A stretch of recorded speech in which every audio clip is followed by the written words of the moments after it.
People talking in movie shows, people smoking in bed, people voting Republican, give them a boot to the head. Boot to the head!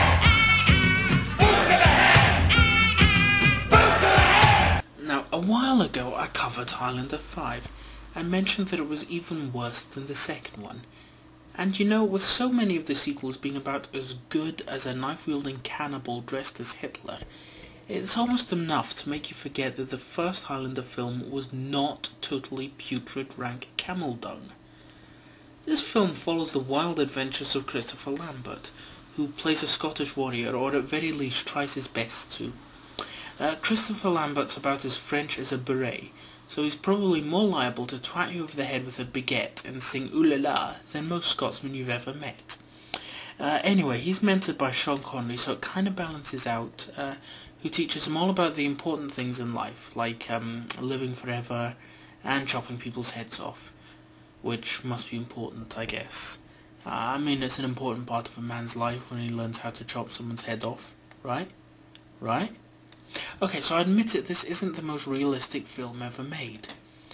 Given that it's populated by immortal supermen who have giant lightning-powered orgasms whenever they kill other immortal supermen, the whole concept of realism is pretty much fed through a mincing machine, set fire to, and then danced upon by a troupe of Morris dancers. But this doesn't matter, because Highlander is all about rock and roll and wild, silly fun. Exhibit A, the Kurgan, played by Clancy Brown, who would later be the voice of Mr. Crab in some strange cartoon about sponges that wear pants or something, I don't know. I mean, let's stop and have a look at this guy. He's the bad guy, and what a bad guy. His hobbies, when he's not cutting people's heads off, includes bothering old ladies in cars, singing along to Queen songs, licking priests, and telling people, "Don't ever touch me again." All in all, he's the kind of nice, socially well-adjusted chap who gets along just fine with people like Doctor Doom and other comic book supervillains. Every second he's in this film, he's about 2 steps away from laughing maniacally and declaring that the world belongs to him. In short, he freaking rules. Now, this film bombed at the box office, and when you watch it, you can kind of understand why. It's not a great art film and it's not going to win any Oscars, but Highlander doesn't care about that.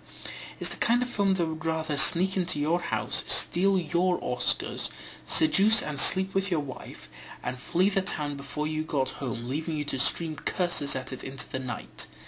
What I'm trying to say is, it's fun. It's a fun film which is all about rocking, rolling, and having a great time.